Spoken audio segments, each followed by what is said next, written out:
Dale un fuerte aplauso a nuestro Rey de Reyes en esta mañana. Gloria a Dios. Gloria sea al Señor, gloria sea al Rey, gloria sea al Rey. Lo bendecimos, lo honramos. Gracias, papá. Gracias. Bendito sea nuestro Salvador, Señor nuestro. Gloria sea al nombre de aquel que se hizo como nosotros. Y tal como comenzamos el domingo pasado esta nueva serie, lo cierto es que el pecado nos puso en una situación de jaque desde el punto de vista que sufrimos como humanidad una ruptura que se dio en 4 facetas. A ver si se acuerdan rápidamente. ¿Cuál fue la primera ruptura? ¿Qué fue? ¿Se rompe la relación con quién?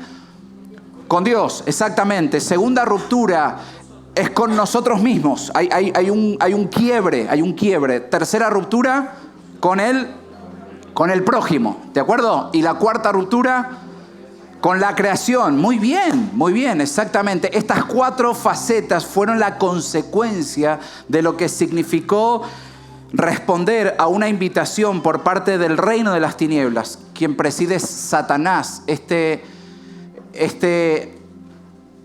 ser espiritual que establece su reinado desde un principio de rebelión. Quiso usurparle el lugar que le correspondía a Dios. Y desde ese lugar intentó no solamente llevar consigo a legiones de ángeles que ya han sido eternamente condenados y que ellos ya tienen un destino para la eternidad, sino que además esa invitación vino y la hizo sobre la humanidad, es decir, sobre todos nosotros, por todas las eras y por todas las generaciones. Y ahí estaban Adán y Eva y todo lo que desarrollamos el encuentro pasado. Y lo cierto es que esta ruptura fue una realidad que nos marcó como humanidad. Génesis capítulo número 3 nos habla, posiblemente uno de los capítulos que podemos decir para la humanidad de los más tristes, de los más duros, porque pone en evidencia nuestra necesidad de volver otra vez a decir: Señor, te necesitamos como humanidad.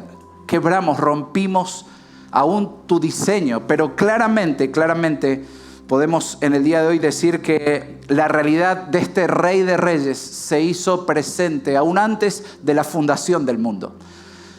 Y su propósito fue conquistar el poder que aún el pecado tenía sobre toda la humanidad. Lo que nos tenía esclavizados, lo que nos tenía entrampados, lo que hacía de nuestra vida una prisión espiritual fue precisamente el Rey de Reyes, Cristo Jesús, estableciéndose con poder para derrotar las obras del diablo, para derrotar el efecto del pecado sobre la humanidad. ¿Estamos bien hasta acá? De hecho, Génesis capítulo número 4 nos revela dentro de esta ruptura lo que significó el primer homicidio, el primer asesinato, la muerte de los 2 primeros hijos de Adán y Eva. Estamos hablando de Caín y Abel. Y precisamente ya el hombre en confusión, el hombre dándole la espalda, decretando su autonomía del plan de Dios. E inmediatamente empezamos a ver las consecuencias de ese efecto de rebelión. Y precisamente ellos se encontraban, Caín y Abel, llevándole una ofrenda a Dios. Solo que uno lo hizo no solamente con la motivación, sino con la fe correcta. Y el otro dice que se levantó en armas, se levantó con deseos de asesinato, de homicidio y de dar muerte al hermano. Y lo cierto es que a lo largo de todo el Antiguo Testamento podemos ir profundizando, no solamente en lo que significó la constitución del pueblo del Señor, del pueblo escogido, del pueblo de Israel, para levantarse de en medio de las naciones y para manifestar cuál era el diseño de restauración que Dios ha provisto para toda la humanidad, sino que la manera, el método, la forma que Dios estableció para que el hombre pueda presentar el perdón de los pecados era por medio de una ofrenda, por medio de un sacrificio. ¿Puedes ver esto? Abraham fue alguien que levantó un altar en ofrenda a Dios. Y a lo largo de la historia, Moisés fue alguien que restableció y que aún guió y condujo al pueblo en este camino, en esta enseñanza de decir, nuestro corazón ha sido desviado, nuestro corazón está entrampado, de manera que ¿qué significa pecado? Errar al blanco. ¿Qué significa pecado? Levantarnos en rebelión al propósito y al proyecto de Dios. Y cada día que transcurría, cada semana que transcurría, ellos debían presentar una ofrenda de sacrificio para el perdón de sus pecados. Y cuenta, es hermoso el libro aún de Levíticos, para poder comprender y entender este sistema sacrificial. Quien lo oficiaba era un sacerdote, es decir, el sacerdote era quien representaba a Dios delante del pueblo, pero también era el sacerdote quien representaba al pueblo delante de Dios. Y cada vez que el pueblo hacía ofrendas sacrificiales, el sacerdote tenía un rol crucial. Y habían ofrendas y habían sacrificios de diferentes tipos. Habían sacrificios que se hacían de forma semanal, mensual, aún anual. Habían ofrendas y sacrificios que se hacían de manera ocasional. Habían diferentes elementos que Dios permitía como ofrenda de sacrificio. No solamente existía el sacrificio animal, sino que también había una presentación de cereales, había una presentación de aceites, había una presentación de especias que Dios las recibía para que precisamente en ese altar lo que sucedía era algo muy vívido y conmovedor, y era que el padre de la familia, y muchas veces asistía toda la familia a ese momento para decir, hemos pecado, hemos cometido rebelión contra el plan de Dios y venimos a ponernos en cuenta con Dios. Y ese momento era muy gráfico, porque quien hacía de ofrendante, quien venía a decir, yo vengo a establecer nuevamente la paz con Dios, dice que el sistema era, esa persona venía con un animal ante el altar, se presentaba ante el sacerdote, y lo que hacía esta persona era poner su mano sobre el animal y lo mataba. Y comenzaba a haber un derramamiento de sangre. Y cuando el ofrendante ponía la mano sobre ese animal, lo que estaba simbólicamente manifestando era que ese animal ocupaba el lugar que le correspondía a la persona. ¿Puedes ver esto? De manera que cuando se mataba el animal, la sangre comenzaba a rociar el altar. ¿Y qué hacía el sacerdote en ese momento?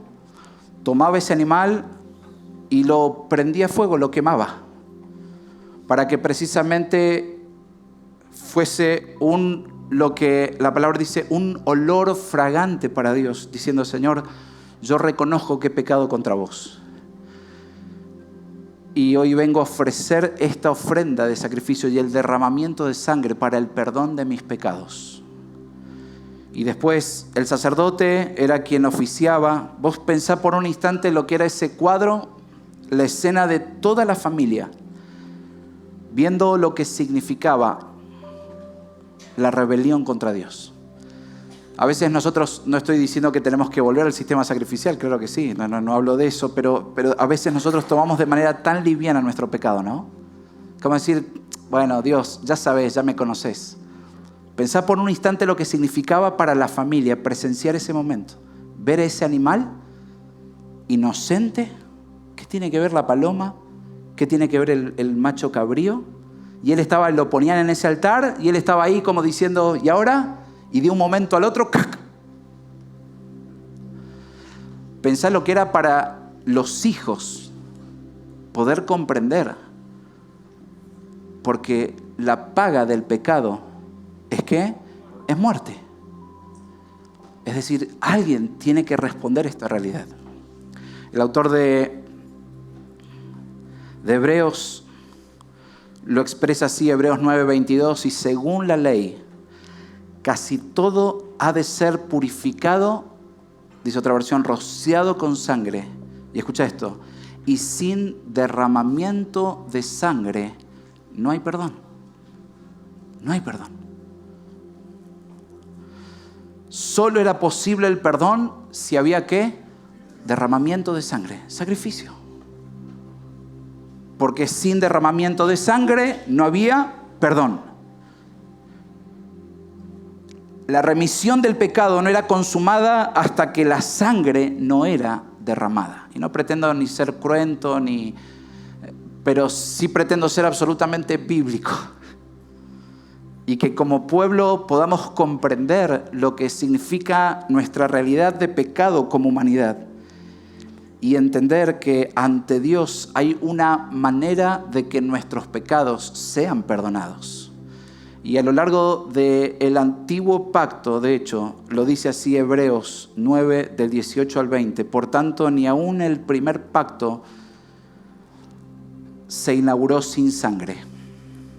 Porque Moisés, cuando terminó de promulgar todos los mandamientos a todo el pueblo, conforme a la ley, tomó la sangre de los becerros y de los machos cabríos, con agua y lana escarlata e hisopo, y roció el libro mismo y a todo el pueblo. Imagínense si yo en este momento digo, iglesia, ¿saben lo que tengo acá? Sangre. ¿Qué hace, Fabi? ¿Querés que el pastor te unja en esta hora? No, pastor, tengo una linda semana, estoy en prueba, pero prefiero... El rito establecía que para la remisión del pecado era necesario el derramamiento de la sangre. Y dice Moisés, todo fue rociado con sangre.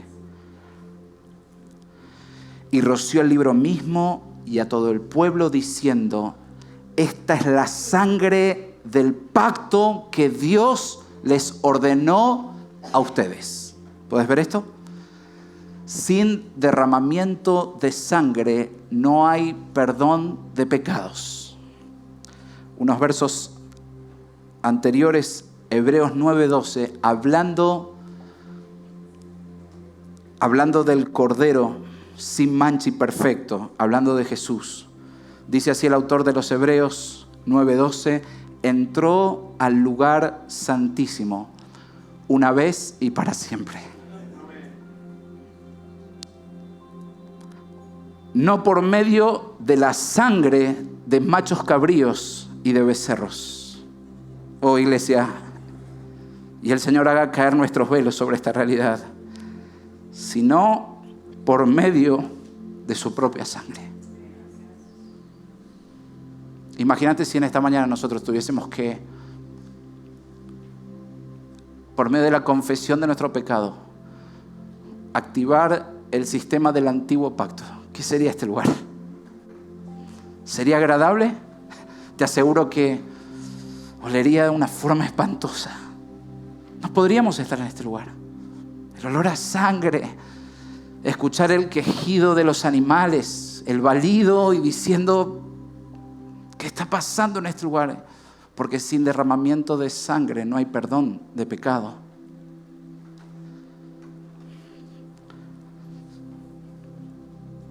No por medio de la sangre de machos cabríos y de becerros, sino por medio de su propia sangre,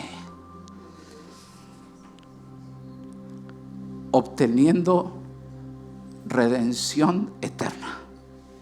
Es decir, alcanzando el rescate eternamente. ¿Quién es el Rey? Jesús. Jesús. Todo el Antiguo Testamento apuntaba al Cordero inmolado. Y cada vez que Abraham, que Isaac, Jacob, Gedeón, Sansón, David, Josué, Caleb y tantos hombres presentaban ofrenda sacrificial con derramamiento de sangre, lo que estaba apuntando y lo que estaba indicando no era solamente el perdón de sus pecados, sino que alguien iba a tener que pagar el precio, pero esta vez iba a ser una vez y para siempre. Una vez. una vez. Una vez. Una vez por mi avaricia, por mi vanidad, por mi egoísmo, por mi idolatría. Una vez. Oh, solo de Jesús la sangre. Solo de Jesús la sangre. Pero alguien tenía que ocupar ese lugar. Porque este Dios, que por cierto es justo, es un Dios lleno de gracia y de verdad. Él no podía contradecir lo establecido, sino que por el contrario fue Él mismo quien dio cumplimiento al perdón de nuestros pecados, derramando su propia sangre. ¿Cuánto vale tu vida? La sangre de Jesús. Vos que a veces escuchás más lo que significa la ruptura con vos mismo, decir no sirvo, no valgo, nadie me presta atención, nadie me tiene en cuenta. La próxima vez que vuelvas a mirarte, la próxima vez que vuelvas a escuchar esos pensamientos mentirosos y engañosos, decir a tu corazón, decir a tu alma y decir al Padre de mentiras que tu vida vale la sangre misma de Cristo Jesús y que el valor lo estableció Cristo Jesús en esa cruz. Una vez y para siempre. Entonces, yo en esta hora quiero invitarte, quiero correrte el telón, comprendiendo que en el antiguo pacto la remisión del pecado era a través de la presentación de una ofrenda, de un holocausto, de un sacrificio. Y para que haya perdón de pecados se necesitaba el derramamiento de sangre. La instauración del nuevo pacto la hizo nada más y nada menos que el Rey de Reyes, ofreciendo su vida en rescate por toda la humanidad, derramando su sangre, mi hermano, su sangre. Mateo 27, del 27 al 31. Hoy, en este momento voy a solo a leerlo y después voy a volver a este pasaje, pero quiero invitarte a esta escena. Cristo Jesús, estando de cara al petróleo y estando ante las autoridades, ante Pilato principalmente. Dice Mateo 27, del 27 al 31, entonces los soldados del gobernador llevaron a Jesús al pretorio y reunieron alrededor de él a toda la tropa romana. Después de quitarle la ropa, le pusieron encima un manto escarlata y tejiendo una corona de espinas, la pusieron sobre su cabeza y una caña en su mano derecha, y arrodillándose delante de él le hacían burla diciendo: salve, ¿qué? Rey. Salve, Rey de los judíos. Pero créeme que esta declaración no era en reconocimiento de autoridad. Se mofaban de él. Así que vos sos el rey. Dicen los historiadores que esa corona tenía espinas de entre 15 y 20 centímetros por los arbustos que utilizaron. Y esa corona fue puesta sobre su cabeza. Y ellos decían: salve, Rey de los judíos. Y la escena no queda en ese momento, sino que dice que además de ello le escupían y tomaban la caña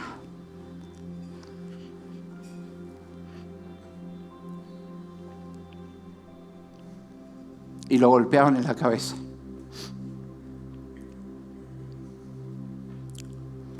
Y después de haberse burlado de él, ¿qué hicieron? Le quitaron el manto, le pusieron sus ropas y lo llevaron ¿Para ser qué? Crucificado. Para ser puesto en el altar.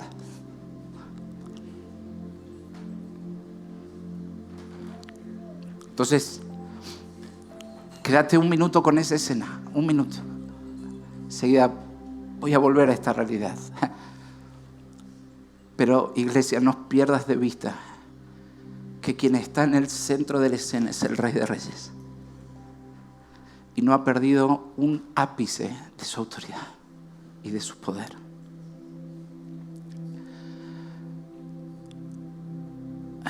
Como humanidad, rompimos los platos de la fiesta.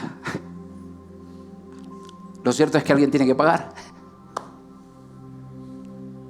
¿Quién se hace cargo de la fiesta? ¿Quién auspicia la fiesta? ¿Papá? ¿Quién auspicia mi desenfreno? ¿Quién auspicia mi desobediencia? ¿Quién auspicia esto? Entonces, quiero compartir rápidamente con vos este video que nos va a graficar un poquito más esta realidad.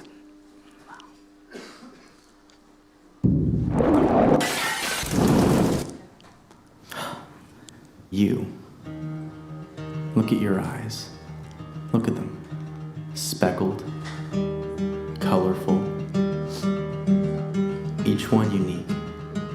And I created every one of them. I created everything, the universe, and you. I gave you your personality. I made you pure, complex. And every day, I give you life. I love you. But something happened. You cheated on me. You didn't trust me. You sinned.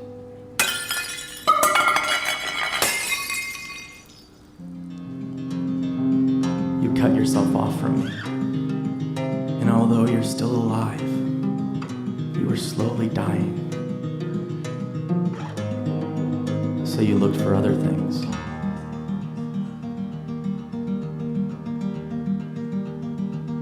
To fill the void. But nothing works.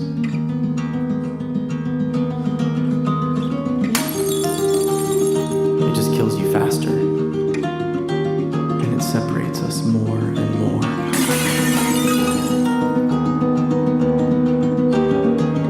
What are you searching for?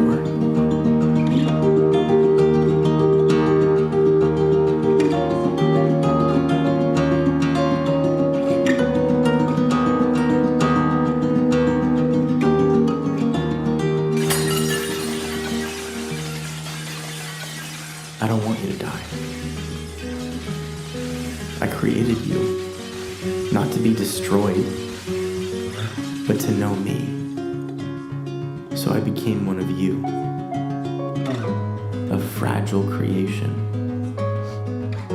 I was tempted, but I never sinned.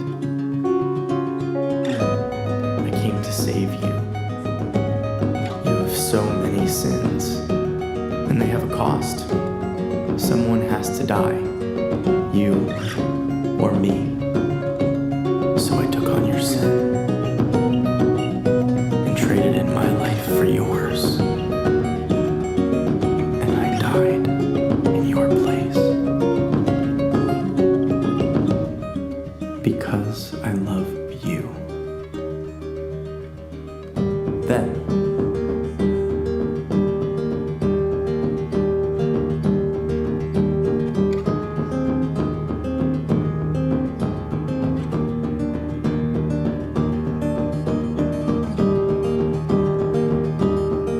from the dead.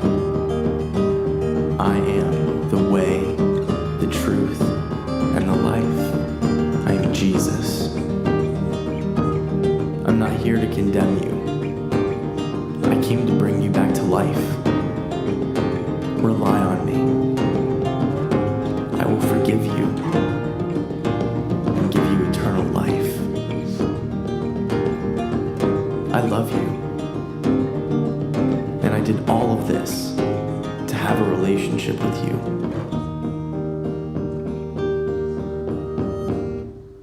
Will you follow me?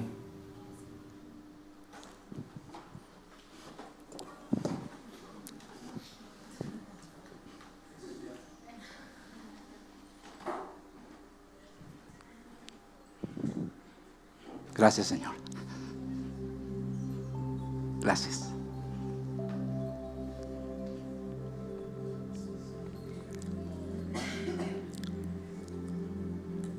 Y mientras se mofaban de Él,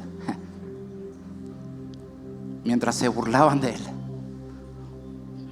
lo que no comprendían es que frente a Él estaba nada más y nada menos que el Rey de Gloria, el Rey de Reyes y Señor de señores. Claro que su muerte fue dura, fue cruenta, fue el sistema de muerte más vergonzoso que existía en la época. Era la manera que los criminales más dramáticos tenían como destino. La muerte más vergonzosa era la muerte de cruz. Vos podés entender que el Rey de Gloria haya decidido no solamente morir, sino morir de la forma en que murió. En una cruz. Por vos y por mí. El lugar que nos correspondía a nosotros. Lo que tanto cantamos, lo que tanto a veces agradecemos. Pero mi oración como pastor es a que en esta mañana el Señor vuelva otra vez a quitar la escama en nuestros ojos. Si acaso nos hemos vuelto indiferentes a lo que significa que el Rey de Gloria pagó el precio que me correspondía a mí. Yo tenía que hacerme cargo de mis platos rotos y sin embargo, dejando absolutamente su gloria, se hizo como nosotros y ocupó el lugar que me correspondía. ¿Quién es como ese Rey? ¿Quién? ¿Quién? ¿Quién? ¿Quién?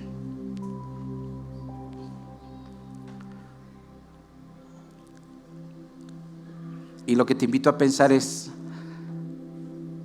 a que en tu mente esté esa realidad de Cristo Jesús entregándose y muriendo en esa cruz, pero manifestando 3 características de las cuales rápidamente quiero compartir con vos. La primera, el Rey como sustituto. El Rey de Gloria, ocupando tu lugar y mi lugar.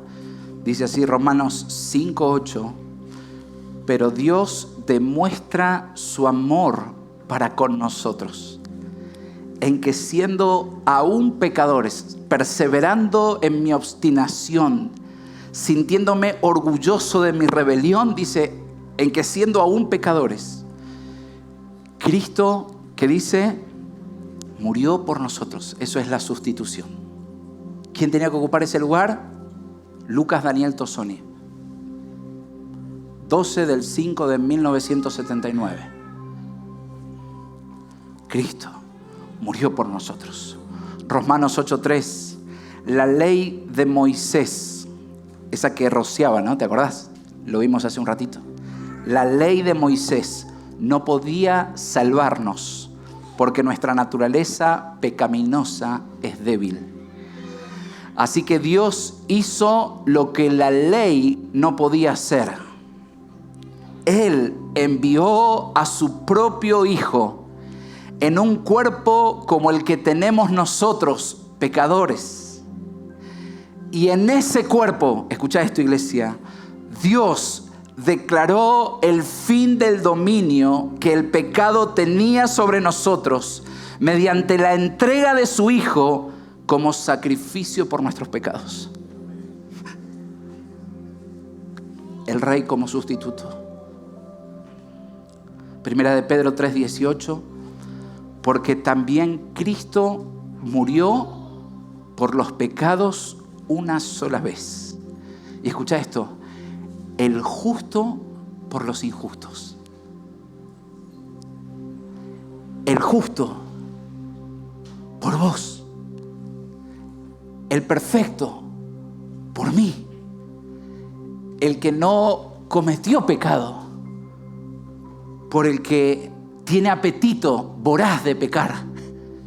Él ocupó el lugar que me correspondía a mí. El justo por los injustos. ¿Para qué?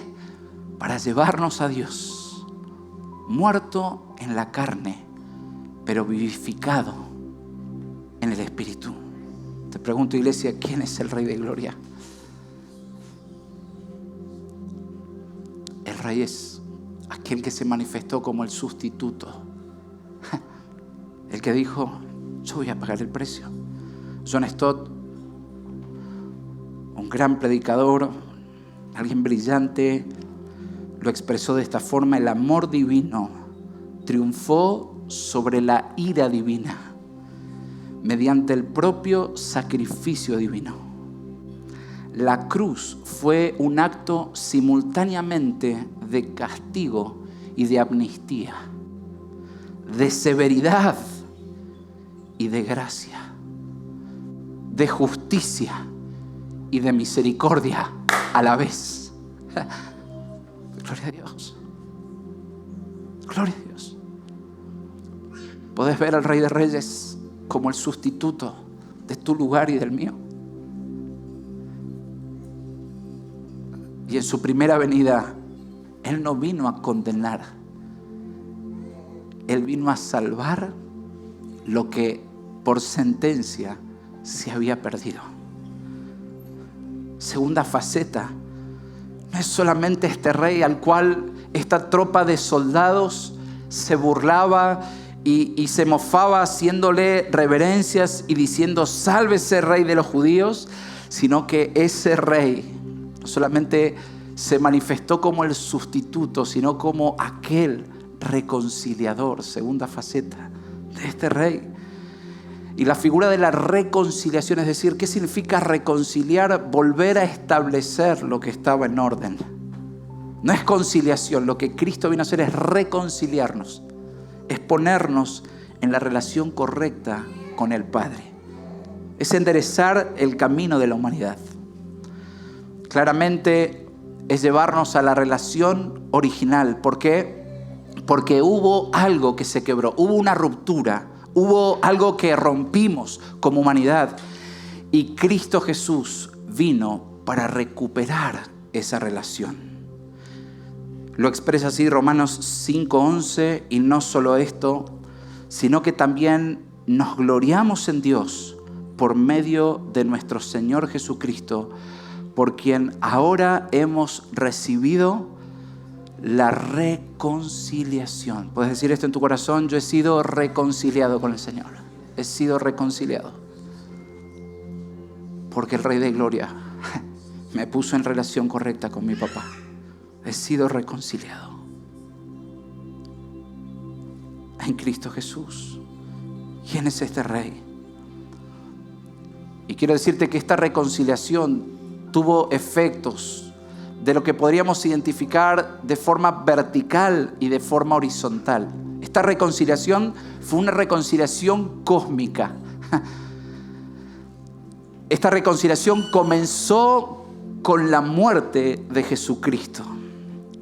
¿Y por qué digo que es una reconciliación que va en todas las direcciones, pero primeramente de forma vertical? Porque precisamente el Rey de Gloria nos reconcilia con Dios Padre, estableciendo paz para el hombre. Lo expresa así Romanos 5:1. Por tanto, habiendo sido justificados por la fe, dice, tenemos paz para con Dios. Viene el cese de la guerra, de la ruptura entre el hombre y Dios, el hombre consigo mismo, el hombre con el prójimo y el hombre con todo lo creado. Dice, la muerte de Jesucristo viene a ofrecer paz con Dios. ¿Puedes ver cómo la reconciliación comienza a restaurar lo que el pecado quebró y rompió? ¿Puedes ver esto? lo que el principio de la rebelión nos quería llevar a un destino de muerte eterna, Cristo Jesús vino a interrumpir esas obras de Satanás para decir, momento. Y vino, dice la palabra, en el momento preciso. ¿Para qué? Para reconciliarnos por medio de la paz con Dios. Pero no es solamente una reconciliación vertical, sino que también su reconciliación es horizontal. Efesios 3:6 dice, y el plan de Dios consiste en lo siguiente: tanto los judíos como los gentiles que creen la buena noticia gozan por igual de las riquezas heredadas por los hijos de Dios. Y escucha esto, iglesia. Ambos pueblos forman parte del mismo cuerpo. Gloria a Dios por esto. Y ambos disfrutan de la promesa de las bendiciones porque pertenecen a Cristo Jesús. ¿Podés ver esto? Hay una reconciliación. ¿Te acordás? La tercera ruptura que vivíamos como humanidad, ¿cuál era? La muerte con el prójimo. La ruptura de... Y esta semana, si viste, no te digo todos los días, si viste algo de noticias, el viernes en el altar estuvimos como iglesia invirtiendo en este lugar por el clamor de lo que significa el conflicto, las guerras. Podés ver el hombre dialogando por medio de misiles y cohetes. Y la iglesia levantando el ruedo, decir, Señor, establece la paz entre Rusia y Ucrania. Establece la paz en la humanidad, Señor. Que te reconozcan, que te vean como ese rey que tiene el poder de reconciliarnos. ¿Con quién? Con el prójimo. Iglesia, quiero decirte que vos y yo podemos degustar de las primicias de lo que significa ser portadores de la reconciliación. Por eso somos pueblo, por eso somos familia. Por eso es que podemos decir, te amo y vos me amás.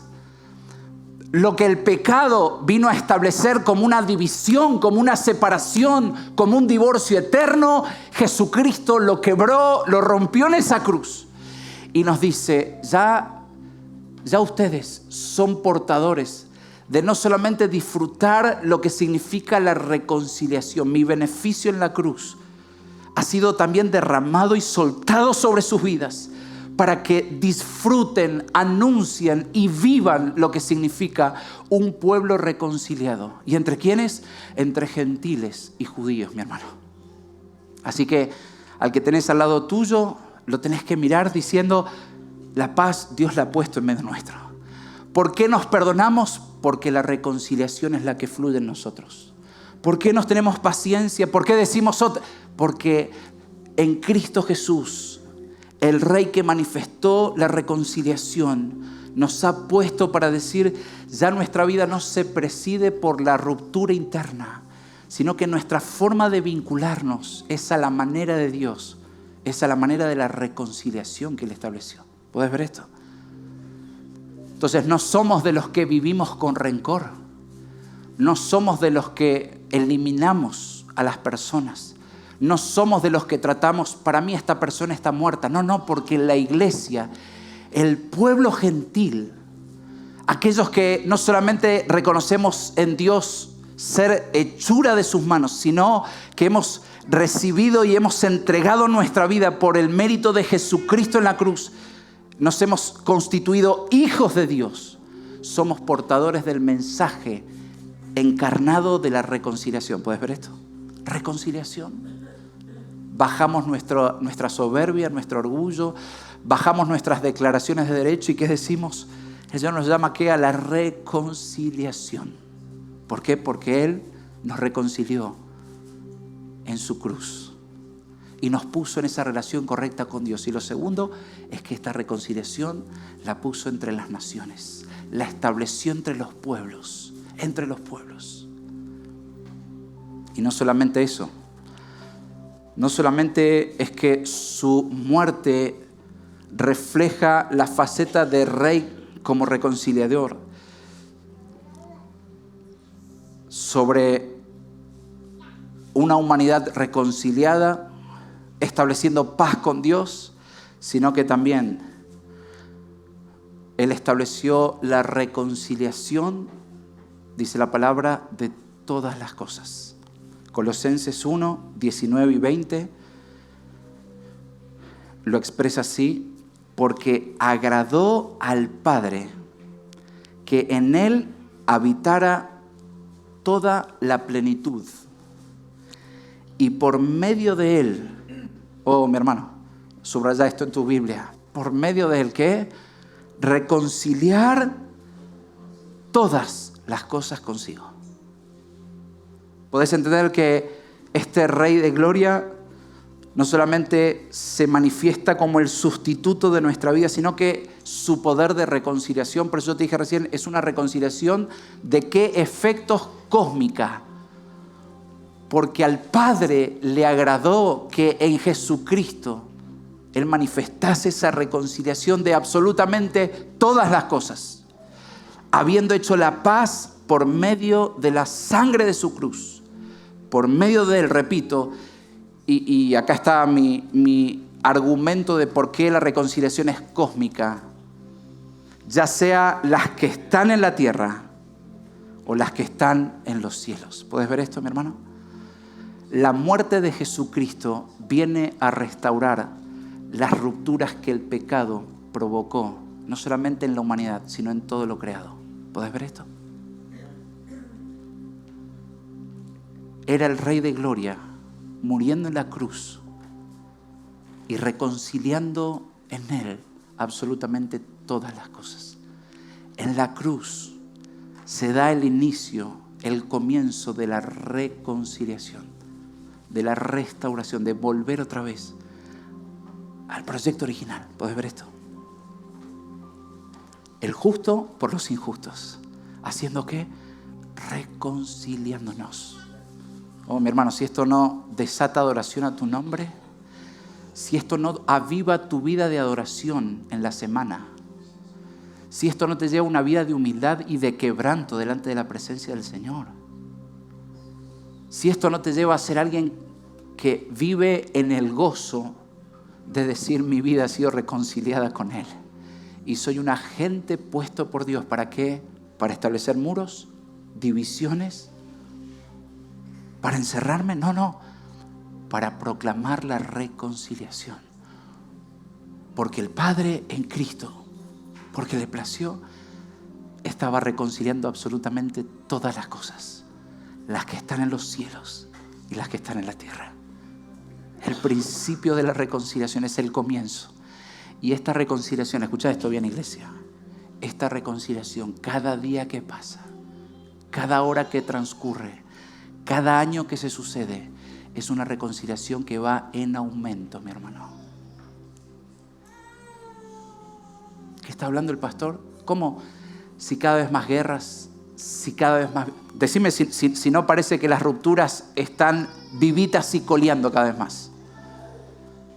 Como nunca antes vemos la rebeldía y vemos la ruptura del hombre con Dios. Como nunca antes vemos el hombre cada vez más lleno de complejos, de temores. Como nunca antes vemos el hombre dialogando con el otro desde la violencia. Como nunca antes vemos de qué forma el hombre está destruyendo la tierra. Y vos, Lucas, venís a decirme que la reconciliación es algo que va en aumento. Sí, te digo. Porque es algo que se inició en la cruz de Cristo y es algo que se va a consumar en su totalidad en su regreso. Y toda la humanidad va a ver con sus ojos el cumplimiento total de esta palabra. Y va a ver cómo Dios en Cristo reconcilia absolutamente todo. Y todo lo que está en los cielos y en la tierra vuelve a su estado original. Y hasta que eso suceda, ¿qué hace la iglesia? Se levanta como embajadores. Porque se nos ha concedido, dice el apóstol Pablo, el ministerio ¿de qué? De la reconciliación. ¿Podés ver? ¿Podés ver? Mientras hay divisiones, mientras hay peleas, mientras hay guerras, la iglesia, ¿qué tiene que hacer? Levantar la voz profética con el mensaje de la reconciliación. Porque esto que empezó hace 2000 años será consumado en la segunda venida de nuestro gran Rey, Rey de Gloria.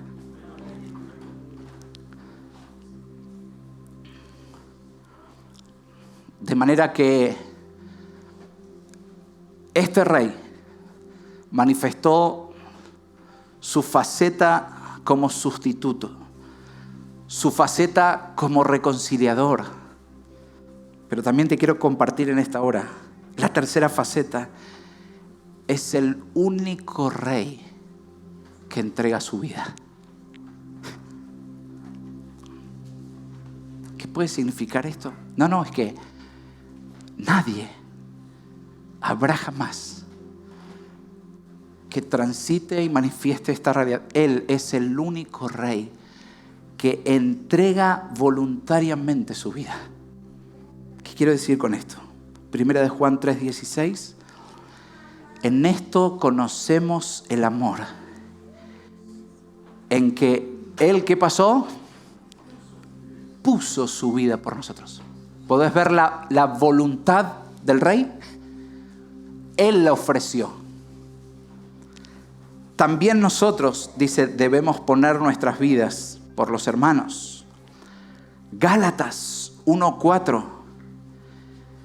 Que Él mismo, hablando de Jesucristo, dice, se dio. ¿Podés ver? Se entregó por nuestros pecados para librarnos de este presente siglo malo conforme a la voluntad de nuestro Dios y Padre.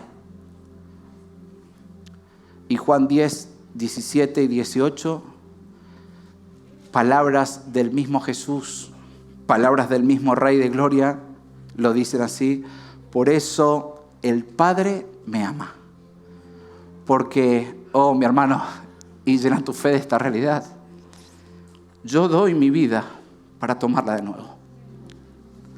Mi hermano, no es que el pecado mató al Señor Jesús. Iglesia, hola. Y escucha bien lo que voy a decirte.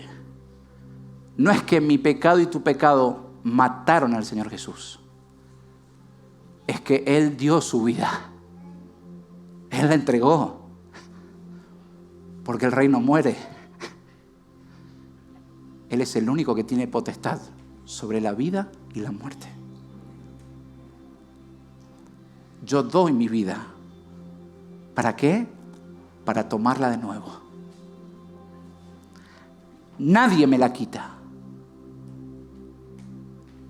No es el pecado, no es la rebelión, no es Satanás. Nadie me la quita, dice Jesús. Sino que yo la doy de mi propia voluntad. ¿Quién es como nuestro Rey?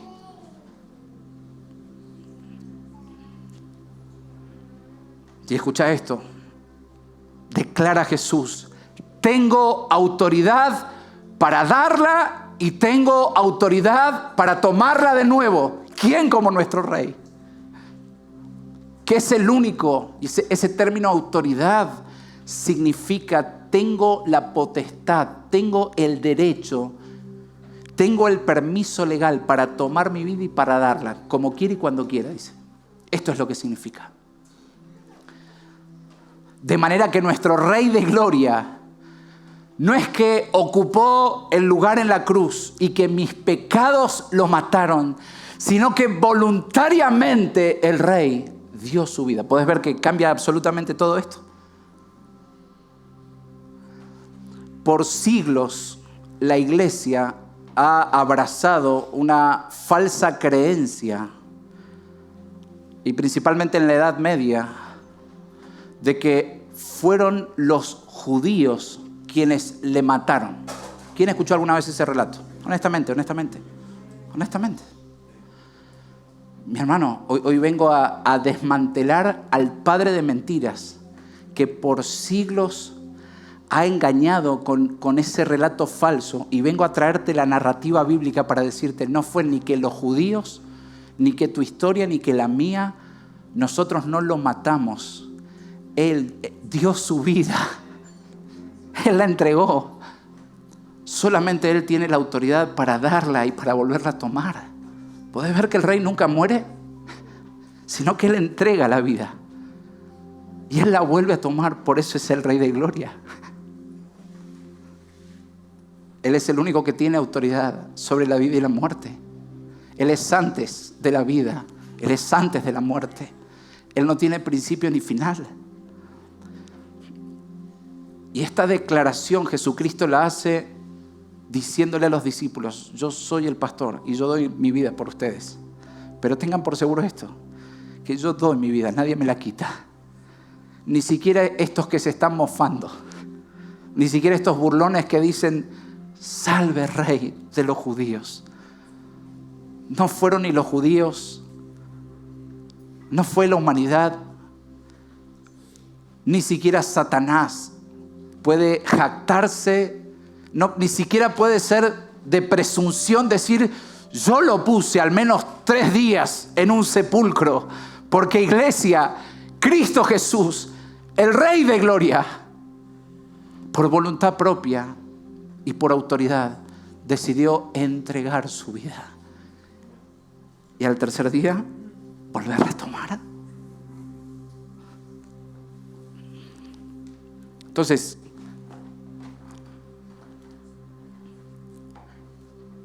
¿cómo responde la humanidad frente a esta realidad?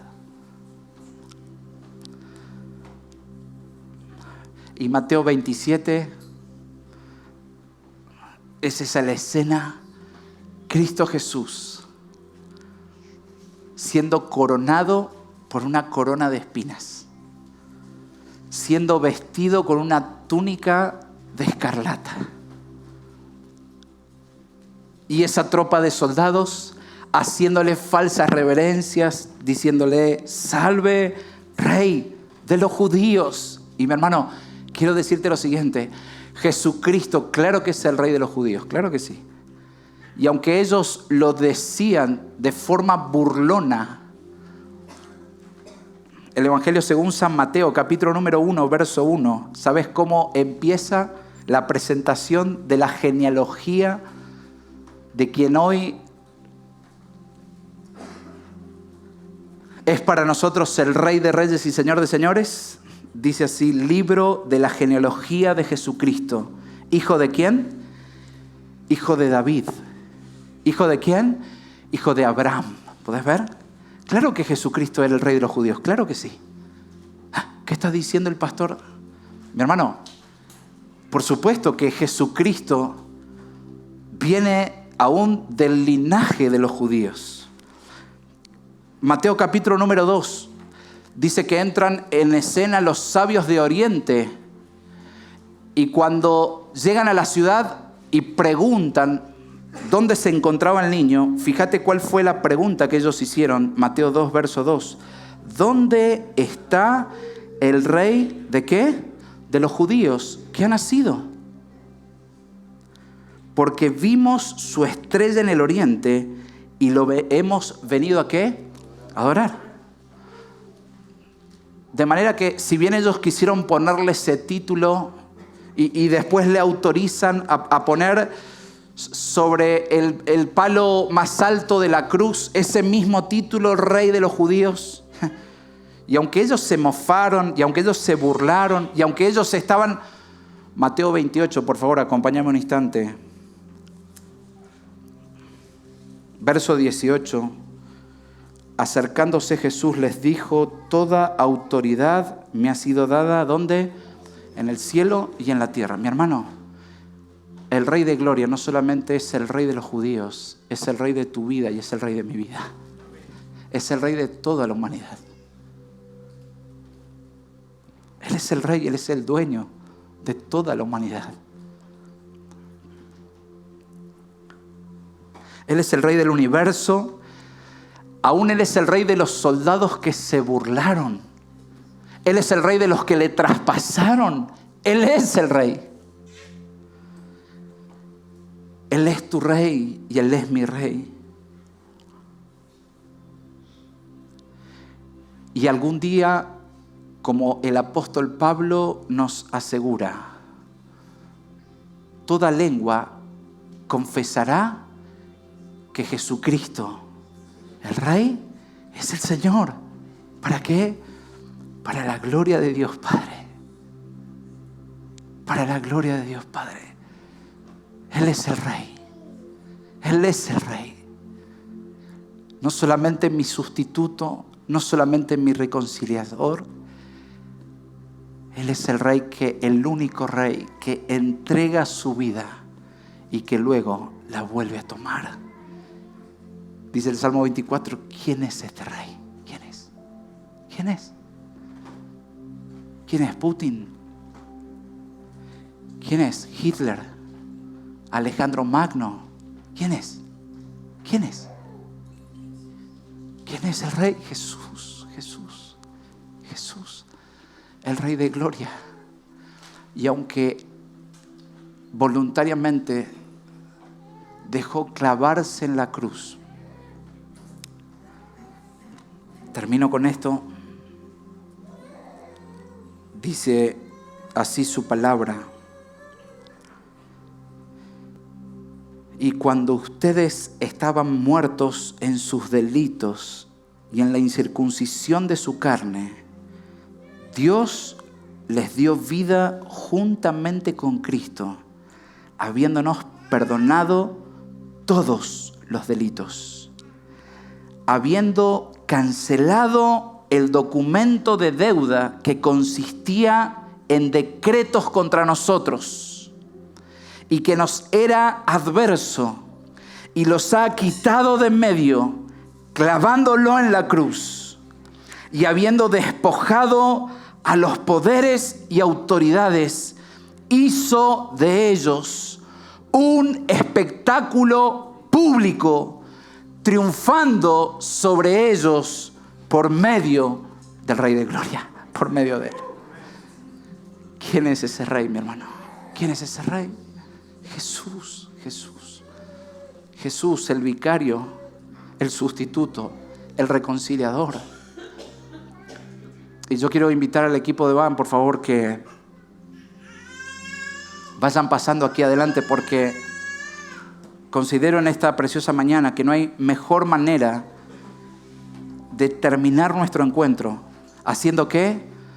Compartiendo del pan y del vino.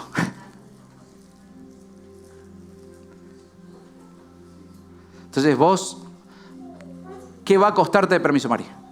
¿Qué va a costarte a vos hacer esto?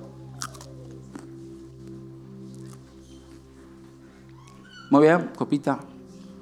Pero mi hermano, si el Espíritu Santo te da el entendimiento, hoy participamos haciendo memoria de que el Rey de Gloria dio su vida, la entregó y la volvió a tomar. ¿Para qué? Para ponernos en la relación correcta con el Padre. Oh, mi hermano, que el Evangelio llene tu vida y sature tu vida. Que la buena noticia se transforme en tu manera de vivir todos los días. Oh, qué lindo sería que cada día vayamos con el pan y el vino, ¿no? Y que cuando alguien te hace algo, en vez de decirle, Marce, ¿por qué? No. Señor, vos te entregaste. ¿Qué hiciste, Señor? Esto. Te quebraste. ¿Qué hiciste, Señor? Te diste. Te entregaste. Siendo el Rey de Gloria. Te entregaste. Ocupaste mi lugar. Me reconciliaste. ¿Y qué hace la iglesia? Soy un inmerecedor.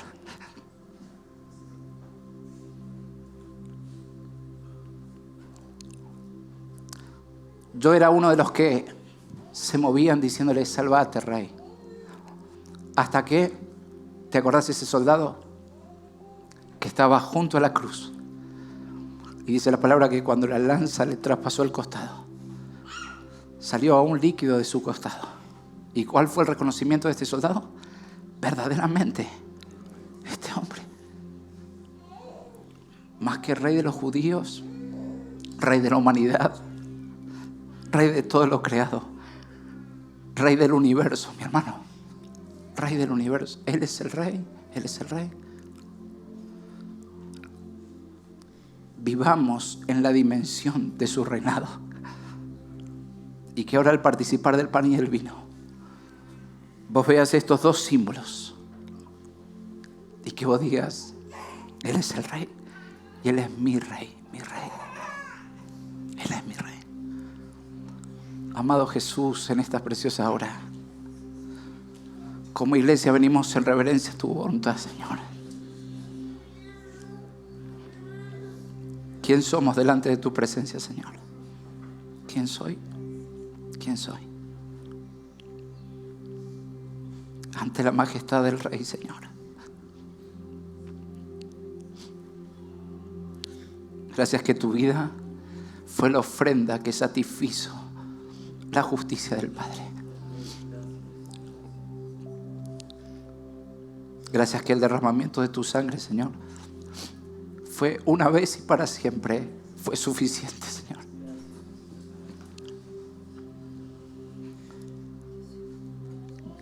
Gracias que el poder de tu sangre tiene el poder de reconciliarnos con el Padre, de ponernos en esa relación correcta. Gracias por tu reconciliación, amado Rey, amado Rey, amado Rey. Gracias, Rey, por ocupar el lugar que me corresponde a mí. Señor, mañana me tienen que sacar una muela y estoy que me tiembla el pulso. Y sin embargo vos, voluntariamente, te entregaste en esa cruz, Señor. El justo por los injustos. Era Dios en Cristo reconciliando a toda la humanidad.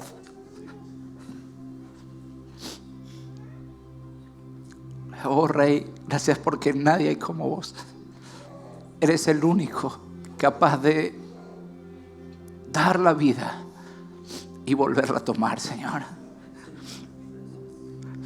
Eres el único Rey, Rey, Rey de gloria, Rey de reyes y Señor de señores. Y hoy queremos coronarte en nuestras vidas como Rey, Señor. Y que al pasar este pan y este vino, Señor,